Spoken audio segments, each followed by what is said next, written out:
सूरज तेजी से ढल रहा है, जमाना रोज बदल रहा है।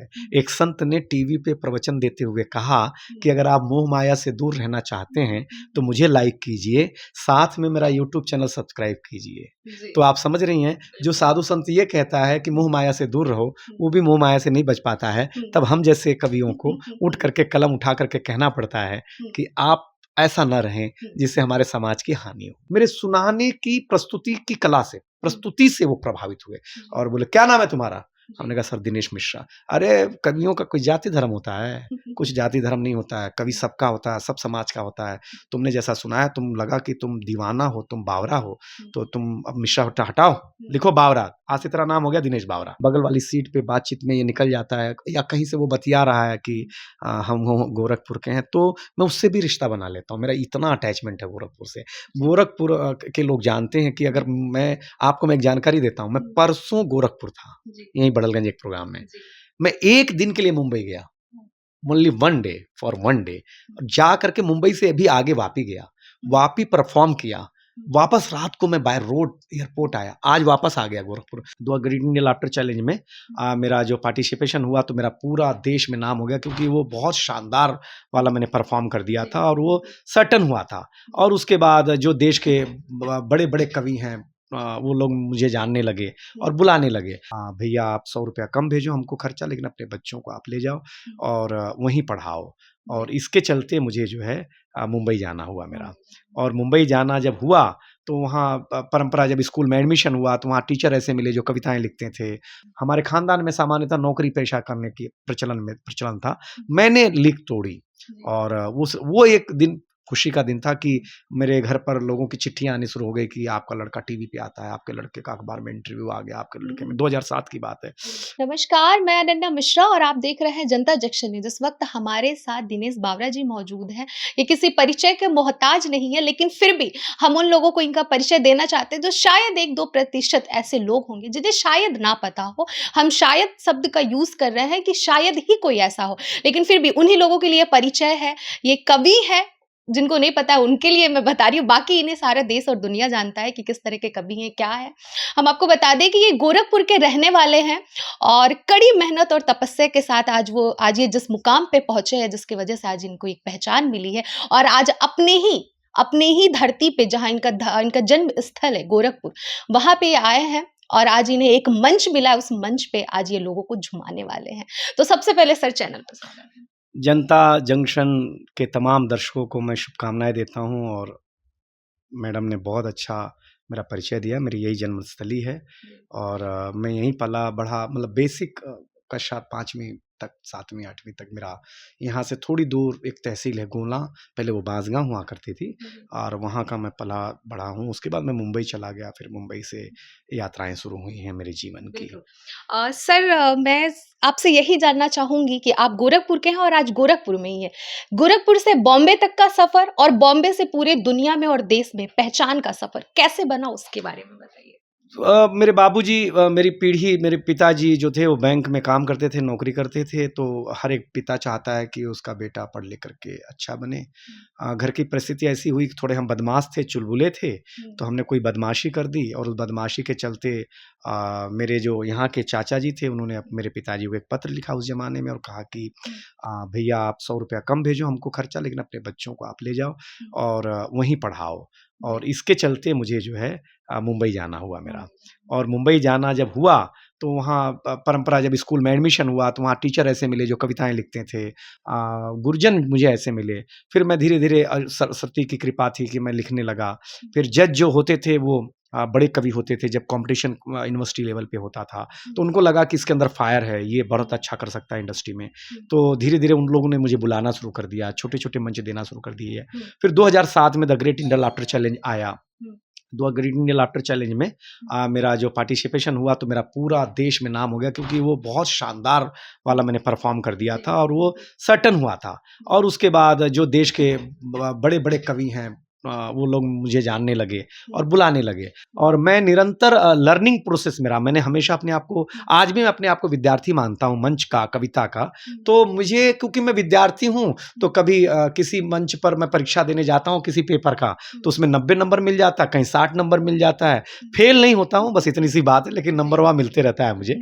तो उस नंबरवा के चलते जहाँ 80 पाता हूँ, वहाँ जो कवि होते हैं, कोई कुमार विश्वास होते हैं, कहीं सुनील जोगी होते हैं, कहीं सुनील शर्मा होते हैं, तो वाहवाही कर देते हैं और वो लोग बुलाने लगते हैं। ये मेरा सफर है पूरा ये जीवन। आपका सफर है। सर, वो कौन-सी उपलब्धि थी जो आपकी लाइफ में पहली बार आया, जिसको लेकर आपको बहुत गौरव महसूस हुआ और बहुत ज़्यादा खुशी महसूस हुई? उसके बाद से निरंतर आप ऐसे ही आगे बढ़ते गए। बट नेचुरल है, जब मैं टीवी पे पहली बार आया और मेरे घर पे टेलीफोन भी नहीं होता था उस ज़माने में, और मैं टीवी पे आया और एक ज़माना जो था कि हमारे बहुत टिपिकल परिवार है मेरा, मिश्रा हैं हम लोग, पंडिताई और संस्कारी लड़का, नाचिक नहीं चाहिए, लड़का ऐसा नहीं करना चाहिए, लड़का वैसा नहीं करना चाहिए, वो वाला मामला था।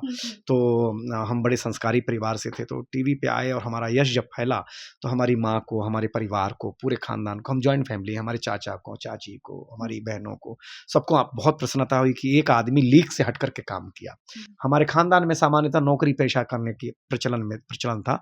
मैंने लीक तोड़ी और वो एक दिन खुशी का दिन था कि मेरे घर पर लोगों की चिट्ठियां आनी शुरू हो गई कि आपका लड़का टीवी पे आता है, आपके लड़के का अखबार में इंटरव्यू आ गया, आपके लड़के में, 2007 की बात है।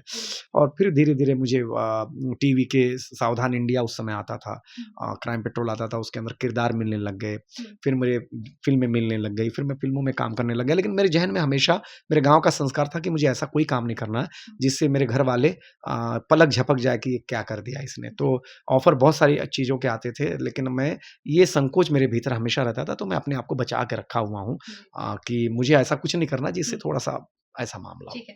आपने बोला मैं मिश्रा फैमिली से बिलॉन्ग करता हूँ, पंडित मेरा घराना है और बहुत संस्कारी फैमिली है मेरी, जहाँ टीवी-वूवी पे आना, नाच-गाना करना, नचनिया टाइप नाम लोग देते हैं।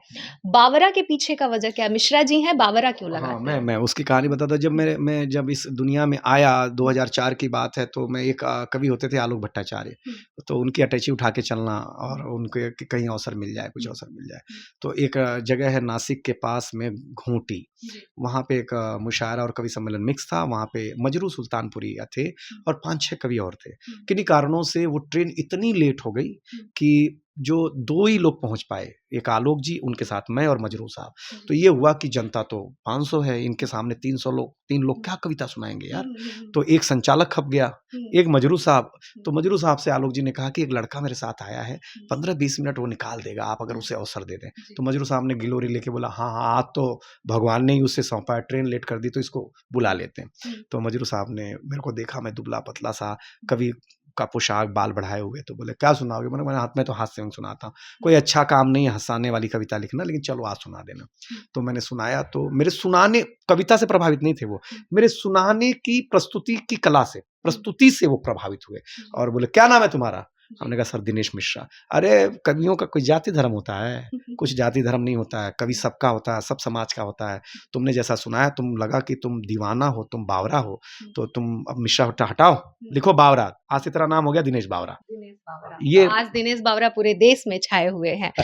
सर, गोरखपुर के बारे में क्या कहना चाहेंगे? गोरखपुर से आप थोड़ा-सा गोरखपुर के बारे में कुछ बताइए। गोरखपुर जो है, इसका मेरे साथ जो इमोशनल टच है ना, कि अगर कोई ट्रेन में या फ्लाइट में मैं सफ़र कर रहा हूँ और बगल वाली सीट पे बातचीत में ये निकल जाता है, या कहीं से वो बतिया रहा है कि हम गोरखपुर के हैं, तो मैं उससे भी रिश्ता बना लेता हूँ। मेरा इतना अटैचमेंट है गोरखपुर से। गोरखपुर के लोग जानते हैं कि अगर मैं आपको एक जानकारी देता हूँ, मैं परसों गोरखपुर था, यहीं बड़लगंज एक प्रोग्राम में। मैं 1 दिन के लिए मुंबई गया, ओनली 1 डे, फॉर 1 डे। जा करके मुंबई से अभी आगे वापी गया, वापी परफॉर्म किया, वापस रात को मैं बाय रोड एयरपोर्ट आया, आज वापस आ गया गोरखपुर। मतलब आप कुछ सोचिए कि मेरे अंदर गोरखपुर कितना होगा कि एक जो है कि 52 किलो के वजन का आदमी रात भर ट्रेवल करके लखनऊ गया, फ्लाइट लिया, मुंबई गया, मुंबई से वापी गया, वापी परफॉर्म किया, रात के 2 बजे शो खत्म हुआ, फिर मैंने फ्लाइट लेकर के फिर मुंबई आ गया और आज आपके सामने बात कर रहा हूँ। तो मेरे गोरखपुर, मतलब आप समझ लेना क्योंकि मेरे भीतर के ह्यूमर में, हंसी में या सटायर में, व्यंग में गोरखपुर की माटी का बड़ा योगदान है। हाँ, मतलब जीता जागता आपने एग्जाम्पल दे दिया, बीते दिन कल का ही बात है जो आप गए वापी, वापी से गोरखपुर आ गए। हाँ, चाहते तो थोड़ा आराम कर लेते, हाँ, तो मैं थक बोलता गया उसको हूँ। झूठ बोल देता कि हमारा पेट दुखने लगा, हम नहीं आएंगे।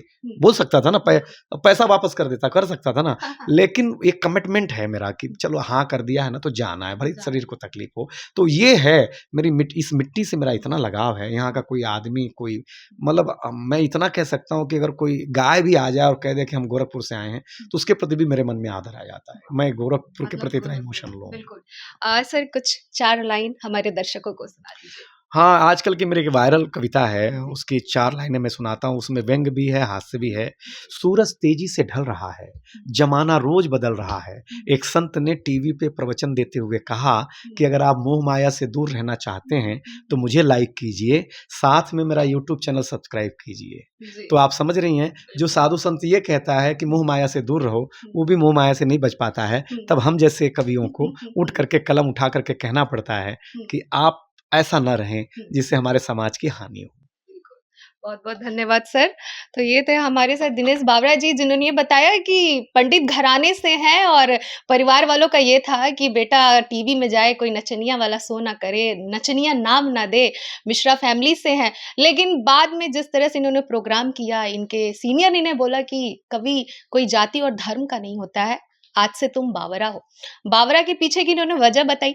गोरखपुर का जीता जागता इन्होंने एग्जाम्पल दिया कि बीते दिनों ये गए वापी, वापी से इतना अटैचमेंट है इन्हें गोरखपुर से कि वापी से ये तुरंत आगे, चाहते तो ये मना भी कर सकते थे।